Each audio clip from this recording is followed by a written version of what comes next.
Okay. What'd you do for Mother's Day, Joan? I ate too much. Yep, me I too. went to my son and daughter-in-law's and I ate too much and the scale was not my friend this morning. Okay, we are live now. Okay.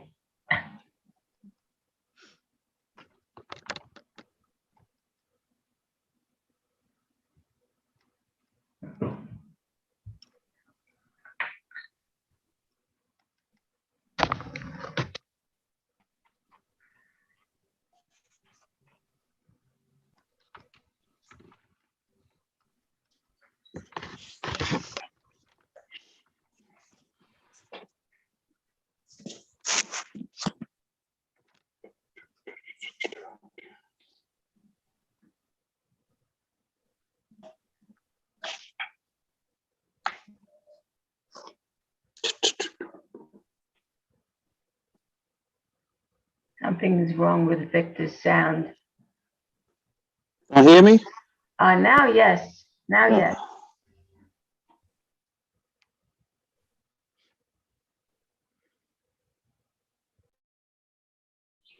Victor, with your permission, I'll open it up to attendees. That's fine.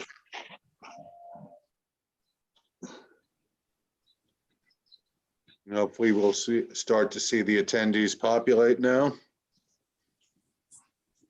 Hopefully we have attendees. Yep. Okay, starting. Hi, can you guys hear me? This is Zach. We can hear you, Zach. Hey, how are you? I'm in my car, so I'm gonna put on mute. I'm listening. Hi, Gotcha. Zach. Hiya. That's How are ya? Zach. Hope everyone's doing well. I am. Can't speak for everyone. Yes.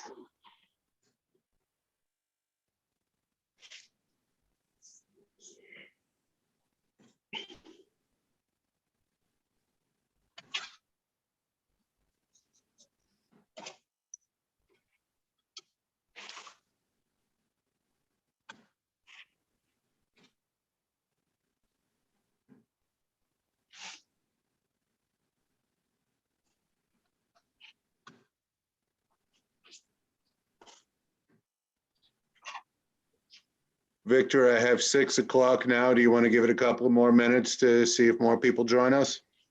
Could we wait to 2 more minutes? That's fine. 2 Absolutely. or 3 more minutes. We can wait more if you want. I'm just confirming. Yeah, our guest is not here yet. I don't know if we're having more than one, but Prospect Park Alliance does have representation. I see one. Okay. Deborah Kirshner? Yes, hello, how are you? Great. Doing well. How about yourself?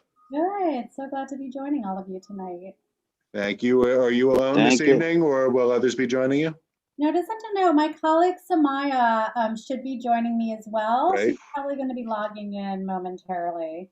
Okay. Will you be needing to share your screen or will she be? Yeah, I was going to share my screen just to show you some photos. So Okay, so I'm going to make you a co-host then. And at the appropriate time, you can share your screen. sounds good. Okay? All right. Are you familiar with Zoom? Yeah. Okay. Different agencies and others use different things, so That is true.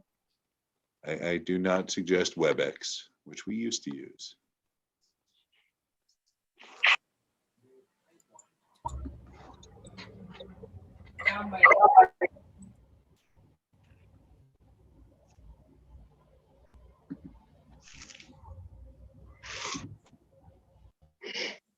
Jeremy, I see some attendees. Are they in or? So, yeah, we have 2 attendees. Okay. And something tells me Deborah shared her link, as we now have 2 Deborah Kirshner. Oh, no, a name was changed. Samaya changed the name.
And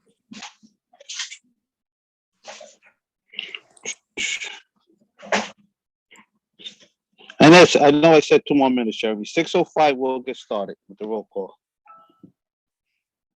Sounds good.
So Victor, I have 6:05 now.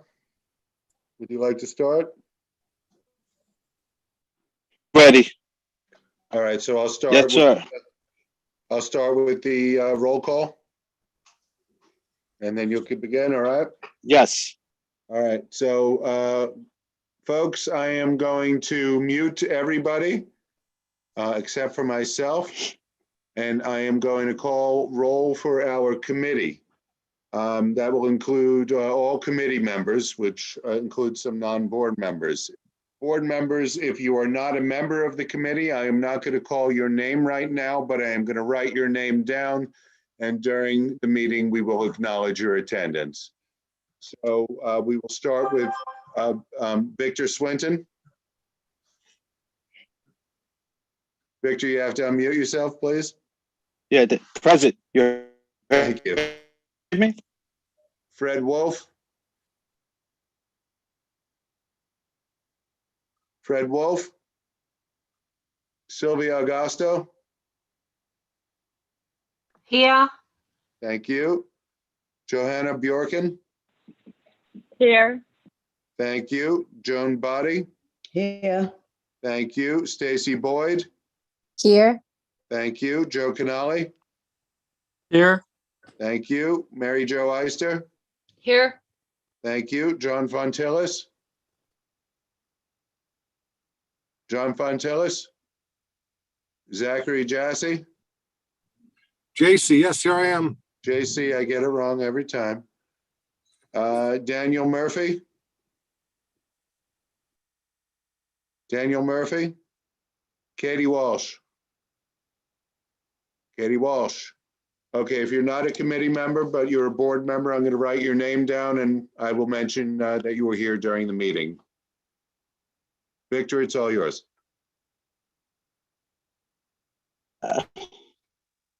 Thank you, Jeremy. I appreciate that. I just want to welcome everybody to the Parks Committee meeting, and to the mothers out there, happy belated Mother's Day. You are truly angels in the eyes of all. Today, we're going to have a presentation from the Private Park Alliance. But before we start that, I know there were some emails going around pertaining to Sunset Park. Please be advised, we are going to have a separate meeting for Sunset Park pertaining to the dog run and some of the infrastructure of the park. We will have a separate meeting for that. That was not scheduled for today. We was just going to have the Park Alliance give their presentation today. So for those who sent the emails, Trust me, we heard it, and we will have those meetings.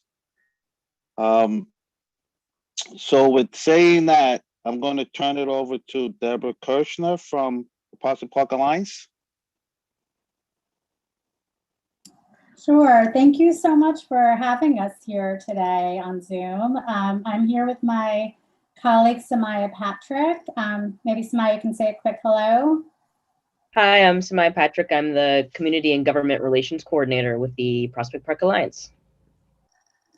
And I'm Deborah Kirshner. I am the Vice President for Communications and External Relations. And I'm excited to say I work very closely with one of your committee members, Cindy with Turnsdale Tours. So it's exciting to see her on the Zoom too. Hi, Cindy. Well, I really appreciate you having us here today. Samaya and I thought it was important to come before you once a year and just update you on the activities of the Alliance, answer any questions you may have, and just keep you informed on things that are happening in the park. So I am going to share my screen. I did put together a little presentation to take you through. So hold on one moment.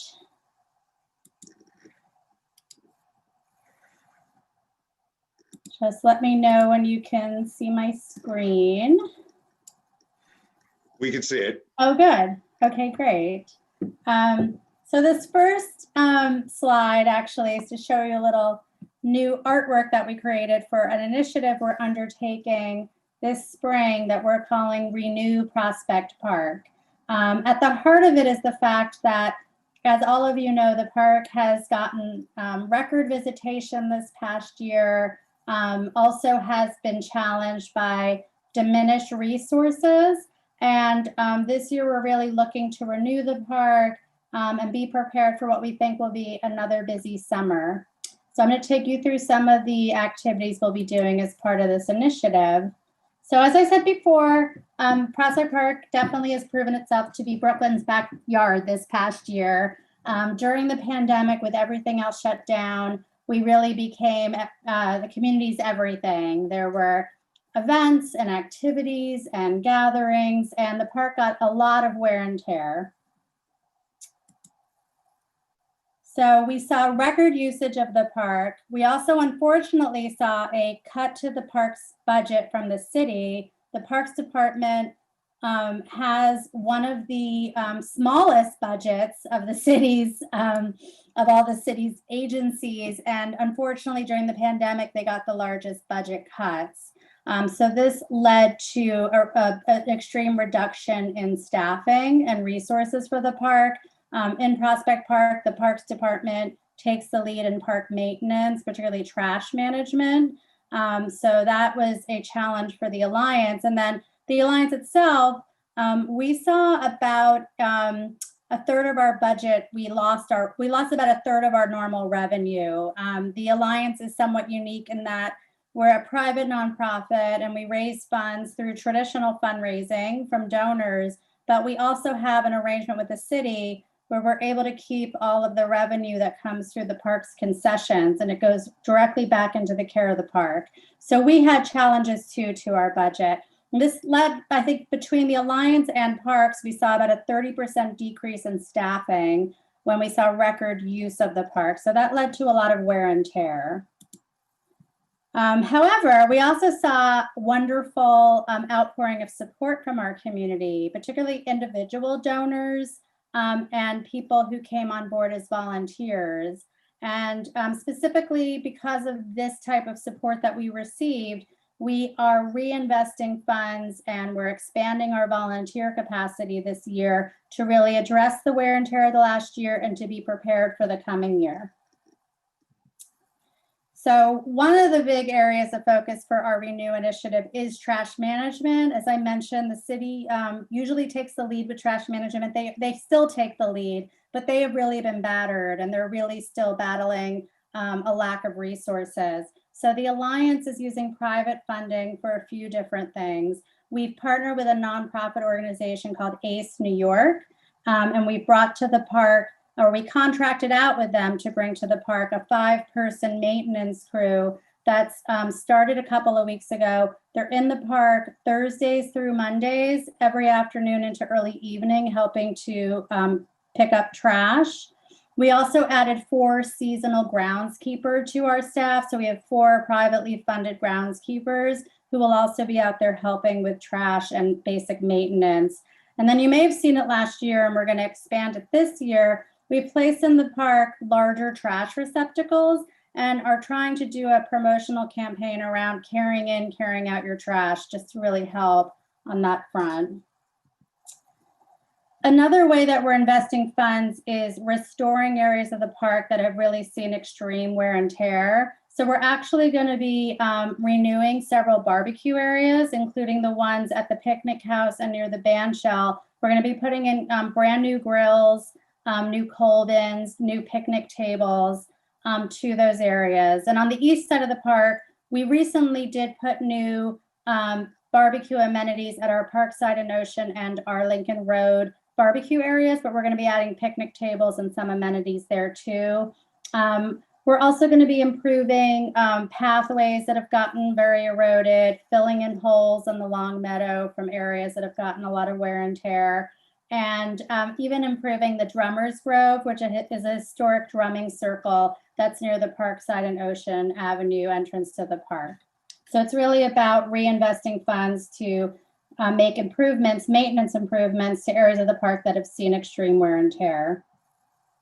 And then lastly, we are expanding our volunteer programs. We brought on board several seasonal volunteer services staff, since volunteer programs need staff to help operate them. And we're offering an expanded array of programming. We have some fun programming we started last year that really have gotten an amazing response from the community. One is called It's My Park Mondays, which is the mornings that have the worst sort of situation as far as trash in the park. People go out and they help pick up trash. And then on weekends, people can pick up green and go kits. That also includes trash grabbers, garbage bags to really help us help us on the trash front. And then we also are working, and Samaya is taking a lead on this, to really step up our support of park stewardship, meaning educating the public about park rules, working with the Parks Enforcement Patrol to help educate the public about park rules. That's another thing we've seen during the pandemic, is just with the record use, more people exploring more areas of the park and not really knowing the rules as far as good stewardship and how to use the park. So that's sort of what's on the horizon. Even though 2020 was a really difficult year for us, we did have a lot of great highlights. So I did want to briefly take you through some of the highlights from the past year from 2020. When it came to our Care of the Park's natural areas, which is the core focus of the Alliance's mission, we did have some challenges because of the pandemic. We had no staff in the spring really working in the park.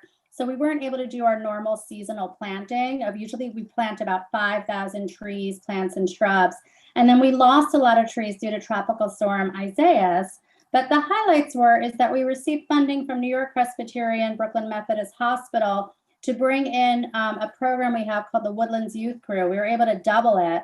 So we had about 30 youth working in the park all summer long who were helping us with woodland restoration. And we also saw a huge outpouring of support from the community for our commemorative tree program, where people raise money to have a tree planted in the park, usually in honor of a loved one or a momentous occasion. We had a record tree planting season in the fall. And we were actually able to plant new trees in some of the areas where we lost trees because of the tropical storm. We also had a lot of great activity in the area of capital projects. So the Alliance has an in-house office of design and construction. We have landscape architects and residential engineers. A lot of our capital funding in the park comes from the city's capital budget. So, and some is privately funded. So you may have seen Endale Arch, that's gotten a lot of publicity around the park. It's one of the 2 historic entrances to the park from Grand Army Plaza. Actually, through a private foundation funding, we were able to restore this beautiful entranceway, which has gorgeous wooden paneling. We just won a Lucy G. Moses Preservation Award, so we're very proud of that project. We also completed the first phase, the design of our restoration of the Grand Army Plaza Arch. and plaza. So that's a project that is now going into procurement, and we expect it to go into construction by the end of 2022. On the bottom left, you see a new entrance that we opened on Flatbush Avenue. That was a key project for us. We restored the perimeter of the park along Flatbush Avenue and added 2 new entrances, the first to the park since the 1940s. One of the 2 entrances has a beautiful public plaza, and I encourage you all to go out and visit it. I'm happy to send you a pin drop so you know exactly where to find it. And lastly, we were able to open to the public 2 of the 7 ball fields at the Longmeadow, ball fields 6 and 7. Many of you might know we've been slowly restoring all the ball fields at the Longmeadow through support from Brad Lander. We have 2 more left. And the exciting news is they're going to go into construction this fall. So in another year's time, all of the ball fields will have been completely restored, which we're very excited about. Other key projects from the past year, we launched our EcoWeir. This is a natural filtration system. It's a pilot program, so it's a test to see if we can use plant life to help take out some of the nutrients from our watercourse that cause toxic blue-green algae, which is a concern for dogs and children. We opened a dog run at the parade ground that's called the Kensington Dog Run, and that has been incredibly popular and well received. We just opened the Concert Grove Pavilion near Lakeside. It's a beautiful historic structure, and it's an amenity that the public can get a permit for $25 and be able to hold events there. So it's gotten a lot of great response from the community. And lastly, the picture I posted here looks very beautiful, but our Lefferts Historic House in our Children's Corner actually is in a state of pretty bad disrepair. And luckily we did get funding from the City Council to restore it, and that just went into construction this month. It's an 18-month construction process to restore the roof, to repaint the structure, to make some other structural improvements. The exciting thing is we're using this time to really rethink the mission and vision of the Lefferts Historic House. It's a Dutch colonial farm, originally from the town of Flatbush. It moved into the park about 100 years ago. And we're really looking to better tell the story of all the people who worked and lived on the land. So including the Lenape and enslaved Africans, and really use as an opportunity to educate the public about the history of slavery in Brooklyn. Lastly, other highlights from the past year is just engaging the public even during a pandemic. In addition to the volunteer programs we had, we did create a program called Play and Go, where we set up 10 by 10 tents in the throughout the park. We had different types of games that families could check out for free, that have some of the elements of programs that we normally offer at the Prospect Park Audubon Center and Lefferts Historic House. We also did our first public art installation with Brick, the nonprofit that runs Celebrate Brooklyn. We did an installation at the bandshell over the winter months from a group called the Brooklyn High Art Machine. And we're hoping that becomes an annual tradition of having public art installations at the bandshell when Celebrate Brooklyn is not in season. And lastly, we were able during the pandemic to open back up some of our concessions. We saw record usage at the tennis center and also at Lakeside. So definitely the public was excited to have the amenities in the park and the opportunity to be back in the park and to enjoy our different amenities. And then just the last topic I wanted to hit is around park advocacy and outreach and engagement we did with the public to help to advocate for capital funding from the city. So we already got exciting news from the District 39 participatory budgeting. We're going to be getting funding to make improvements at the park's Children's Corner. We're going to be restoring a pathway that leads from the park entrance there to the Longmeadow. We also are going to be restoring the Carousel's historic Wurlitzer organ and improving a long defunct drinking fountain there, installing a new drinking fountain with bottle refilling capabilities. We also got funding to do a safety study of the park drive with a professional traffic consultant. And we're hoping we'll get some findings together that the DOT can then use to facilitate improvements on the park drive. And then lastly, we're in the middle of advocating for funding in this next fiscal year to restore a disused building at the Parkside and Ocean entrance to become a welcome center for the Shirley Chisholm Monument that will be erected at that entrance to the park. On the left, you see a conceptual rendering of the monument. It was a design competition that was awarded to 2 young Black architects. That concept is not going to be the final design, but it was the concept that helped them to win the commission. And on your right is a rendering that our team did of just improving this historic building that has been sitting at that entrance and has been defunct, so that it has some permanent exhibitry about Shirley Chisholm and has a public restroom for visitors to that entrance. So that was my presentation. I can stop sharing and we can take any questions that you might have. So I am back. Okay. Thank you. Thank you for your presentation. There's a lot going on up there in Prospect Park. Yes. That's great. We'll take some questions. If you have it, I ask that you just please raise your hands. Let me get my bad eyes. Zach. Hi, thank you for the presentation. And Prospect Park is a treasure, and we all enjoy it. My question is about bathrooms. My son plays baseball in the Long Meadow. The porta-johns are gone. The last weekend, the bathrooms at the playground are closed. It's a good 20-minute walk. You know, you got lots of people now going and peeing in the bushes and stuff. I'm just curious why the bathrooms are closed in the playground this weekend, and are we gonna, again, general bathroom question. Yeah, thank you so much. I don't believe, Samaya, were you aware of issues with the restrooms this weekend? I don't know if that came through to you at all.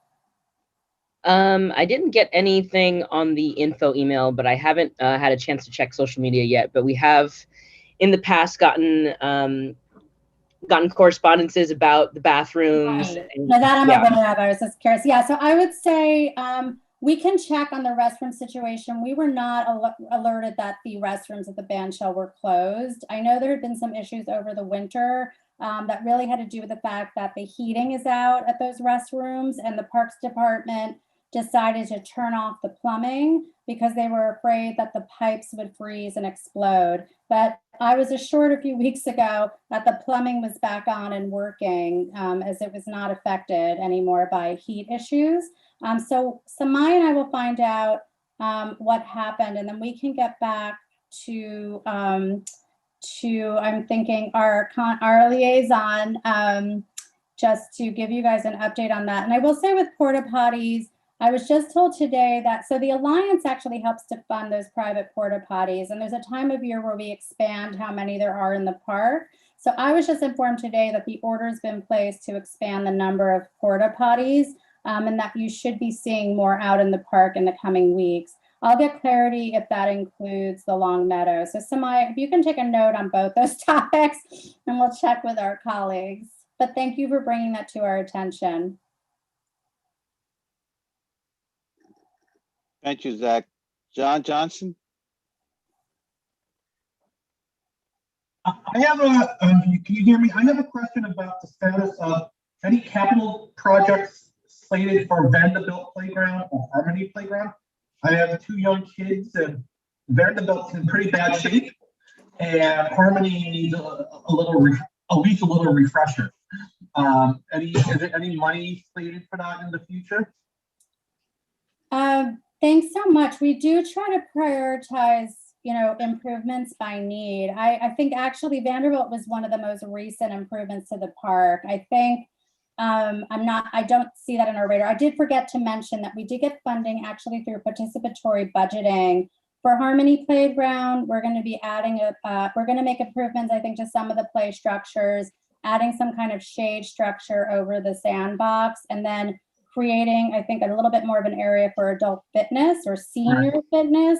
So that is in the works. I would suggest, you know, a lot of our funding does come through the city. If you feel that you'd like to see improvements at Vanderbilt, one thing to think about, and I know this was a weird year and not everybody was doing participatory budgeting, but I think getting involved with Brad Lander District. I did. I did. Okay. But, Great. you know, but Vanderbilt, I don't know if you've been there, but it's not a really safe playground. There's the gap in between, kids fall, the sidewalks broken up, the circles things are going. Tell me if I'm wrong, that Prospect Park under the Park Equities Program is required to actually do capital projects outside of Prospect Park, and not actually do the playgrounds of Prospect Park. Am I wrong, or? I think you might be confusing things. I mean, we do so the way it works with capital improvements is the city allocates the funding, and then they hire the alliance to do the design work and the construction supervision. So we do advocate for city funding in the capital budget. We usually do it based on need and feedback we've gotten from the community. I'd say that we did a couple of pro bono projects outside of the park. That was through the city's City Parks Initiative, where they asked us to give pro bono support to improve 3 playgrounds that were in South Williamsburg and Crown Heights. So that's not normal for us. We don't see ourselves doing that again. I would say if you think there are things that are issues at the playground and safety concerns, the city always has a state of good repair fund where they address safety hazards. I would say I've been here for a long time. I haven't heard any complaints about any of those issues, but you can contact my colleague Samaya at info@prospectpark.org and outline the safety issues, and we can talk to our colleagues to find out if those are in the system, if they're under consideration for state of good repair. Okay, thank you. You're welcome. So yeah, Thank again, you. that was info@prospectpark.org. That's how you can reach Samaya. So you can always reach out to that. Samaya checks it Monday through Friday daily. David Estrada. Hi, and thank you for the presentation and the Parks and Gem, as always, even if crowded and even if COVID. My question is, I followed as best I could, but was part of your update about the Zucker sort of natural play area over by on the side of the park over by the sort of the flatbush side? I noticed construction there earlier in the spring, but I haven't been back in about a month. Thank you for that, because I forgot to mention that. We got funding from the city to renovate the pathways and the lighting in the northeast corner of the park. So that's starting at the entrance at the Grand Army Plaza, going all the way to the Zucker Natural Play Area. So that project's in process now. And as part of that, we will be refurbishing the sandbox there. That project overall was always seen as like a shorter term project. It was built out of fallen wood in the park. So I think in the long term, we're looking to find another area of the park to have a more permanent nature play area. But for now, we are trying to continue to maintain it, and we do plan to replenish and to fix the sandbox area. Thank you. Victor, we have one hand up for an attendee, and I have another attendee who I believe wants me to ask a question, and Beverly put her hand up as well.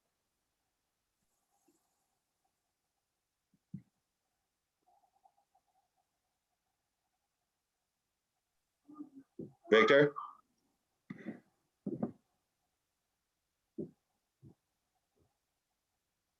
You may have lost Victor.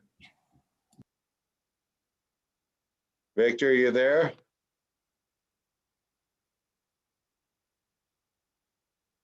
So I think we lost him. So sorry, was there another question? So I don't have a chair right now. It looks like he dropped out. I can see actually, because I was made a So I'm going to, while Victor rejoins us, I will call on people in order. Oh, okay. I didn't know if you could so Beverly Kleinman, you are next. Hi, I have heard rumors that there may be concerts in Prospect Park this summer. Do you have any information about that? Yes, Celebrate Brooklyn just announced that they will be coming back for a shortened season. They haven't actually shared any of the details yet, but they should be kicking off at the end of July and at least running through August, and it'll be limited. They're going to have limited capacity, and I think shortened season of programming. But it's run by Brick Arts Media, so I don't have any of the details yet. That's all I know so far. But they will be making an announcement soon with the full calendar. Okay, thank you. Thank you, Beverly. So we're going to go to attendees right now, as I see no additional panelists' hands up. So I will ask Maxwell Wolkin to unmute himself. Hi, thank you. I'm a frequent park user, and I recently moved to this district after living in Flatbush for a long time. So equity with the west side of the park is really important to me. And I was thrilled, for example, to hear about the Welcome Center at Parkside and Ocean. But I was curious specifically about the entrance on Flatbush Avenue, which strikes me as not really being anywhere near where anybody lives. It's a big stretch of Flatbush that's just cars. And in addition to that, kind of messes up some of the secluded character of the Vale of Cashmere and the Rose Garden that were already there. So I just wanted to know, with so many funding needs, why a project like that was prioritized. Thank you so much. That was a really thoughtful question. I will say that we believe it or not, that entrance is being well used. And we basically got that funding through an initiative of the city called Parks Without Borders, where they had an open call out to the community to nominate parks and areas that could use better accessibility. And someone nominated that project, and it got the most votes across the city out of any project for Parks Without Borders. We've opened it in the past couple of months, and we're seeing really good use of it. We respect and protect some of the more the natural areas of the park that are really targeted by wildlife, home for wildlife. Like I said, the core of our mission has been about sustaining the park's natural areas. So that's where we put the most resources, the most focus. However, what we're seeing is record usage of the park. And we really need to make sure that every area is being, used in the best possible way, in the most appropriate way. And for many, many years, many, many decades, that area of the park has really been neglected. It has not received any type of capital improvement since the 1960s. And on a beautiful day in the park, you'll be on the Longmeadow. There'll be like thousands and thousands of people. You walk 3 minutes over to the Rose Garden area, and there's like 4 people using it. So more and more people discovered it during the pandemic, but we actually went through a huge process for that corner of the park with a nonprofit called Hester Street that works with underserved communities to create a vision and identify improvements for public space.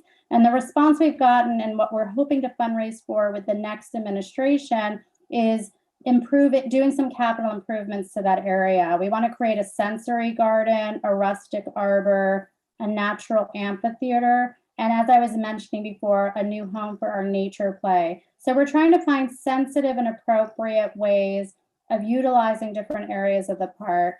This new entrance is already being really well used, and we see it as being an amazing way for us to open up access to that rose garden area. I keep calling it a rose garden because at the turn of the 1900s, it was a formal garden at one point. So it was a rose garden at one point in its history. So Victor has rejoined us. Victor, I opened it up to attendees. There was one hand up. There's another attendee's hand up, and then there are 2 questions in the Q&A I could read afterwards if you wish. So that's fine. Let's get Maria.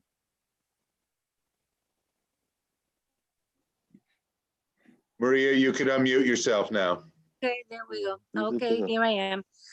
My question is about conversations that I've heard or have participated in since the 1990s for the New York City Parks Department as a whole to make an effort to go rather than rose gardens or plantings that are not native, to go fully native plants for the many reasons that would be a good idea, savings on having to additionally water or making it a hardier area and so that it sustains itself. Any conversations lately on doing that in Prospect Park? Yeah, it's so funny. I feel like half the answers I'm making, Cindy Vanden Bosch could answer for me. She and her partner, Andrew, give tours of the park. The Alliance has been committed to woodland restoration and like the care of the park's natural areas since the 1990s. And central to our mission is creating ecosystems that can withstand climate change, that can basically be naturally self-generating. So we have a huge focus. We have planting plans. We do a lot of research to make sure we're planting trees, shrubs, and ground cover that are self-sustaining and are native to the area and can naturally take care of itself. So you will not find in the park many areas that have ornamental plantings. There's one beautiful garden that's in front of the Litchfield Villa, which is the Parks Department's headquarters. We have a few urns here and there throughout the park that have ornamental plantings, but a majority of the plant life in Prospect Park is native and self-sustaining. Just maybe more of a comment than a question. It's interesting because whenever I've participated, I'm from, I live right across, this is Maria Roca, Friends of Sunset Park. And whenever those conversations about Sunset Park itself come up is when grass cutting is in full season and everybody's sneezing their lives away. And it sort of comes up in conversation that why are we using, well, the word that is used mostly, but it's wasting manpower and resources on cutting all this grass instead of just going native and letting Mother Nature have her way. In a, I don't want to use the word control manner because you can never control Mother Nature. She'll have the last laugh in the end always. But so who at the Alliance is the person, it's the guru on native plants? We actually do have a guru on native plants. And I was hoping for that answer. Oh, you just made my day. Yeah, actually, we have a colleague, and Cindy knows him because they've interviewed him multiple times. Oh, good. Then maybe I'll talk, rather than taking time here, I'll speak with Cindy on that.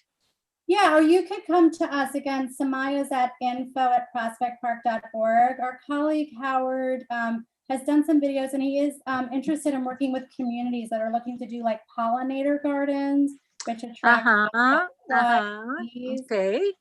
But I'd say for us, just when it comes to lawn areas, I do just want to say that we are a park. We're not like a nature preserve, and central to parks are lawns, and Prospect Park is a historic park that's subject to landmarks. So like ever since the park was created, there's always been big meadows, but we do try to plant grasses that don't require a lot of physical support. We like to say we're almost entirely an organic park. We don't use different types of fertilizers to keep grass green. Mm-hmm. Good. Like good. So, okay. Well, every park needs to be treated as an entity unto itself. But so I'll be in touch with Cindy and Howard then. We'll go Okay, from that's there. good. So- Okay, Sorry. Thank you, Maria. Thank you. Thank you. Thank you. David Estrada? David Estrada? My question was answered in the course of the conversation. Thank you. Okay. So, Victor, I Jeremy, have- you have the two questions you said?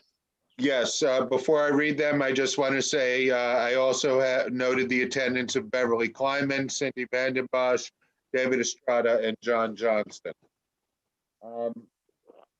So I have two questions in the Q&A. The first is from Vanessa Cordero. How is the Alliance funded? Can donations be given?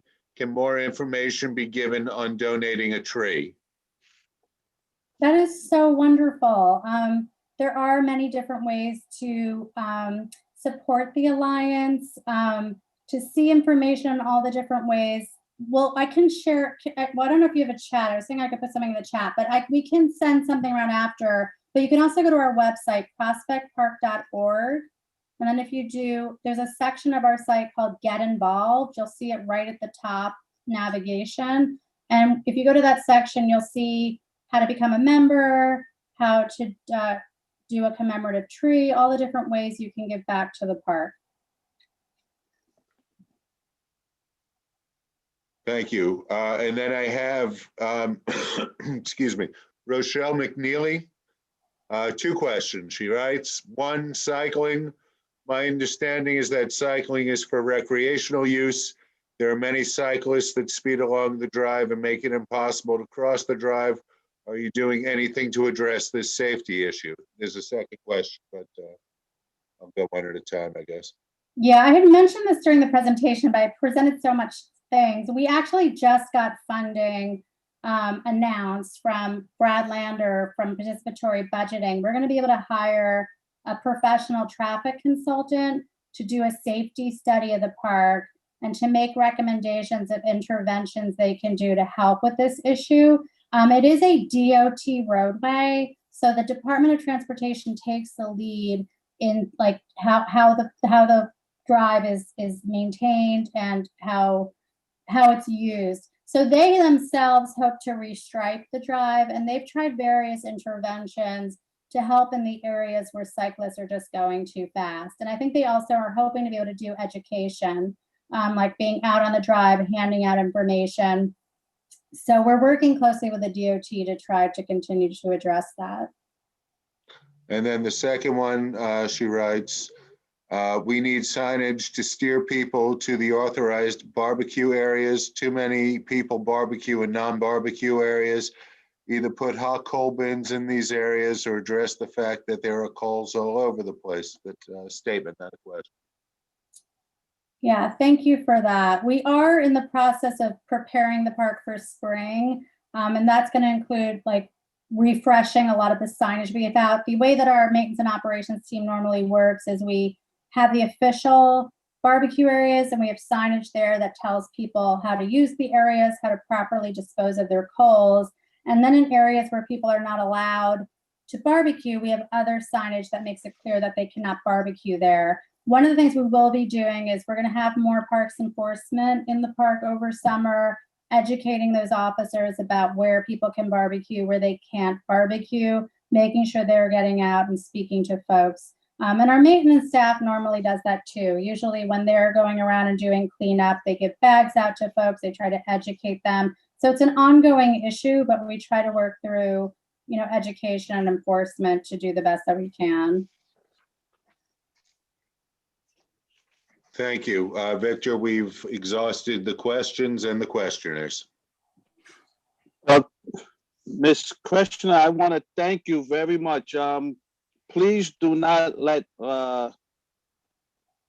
years go by that we meet. I think this is great that we have this conversation as often as possible that schedules allow. I definitely appreciate the presentation. And I thank you very much and your team for coming here today and sharing your information with us. Thank you so much. It was so good to meet all of you. Thank you all for your support of the park. We really appreciate it. And it's through community members like you that we're able to do the work we do. So thank you very much. All right, at this Thank you time, I all. want to thank everybody for coming tonight. Thank you for the questions. Thank you for the presentation. I have nothing else. Everyone have a great night. Be careful, be safe, and wear your mask. Thank you, Victor. Thank you, everybody. Have a good night. You're welcome. Good night, everyone.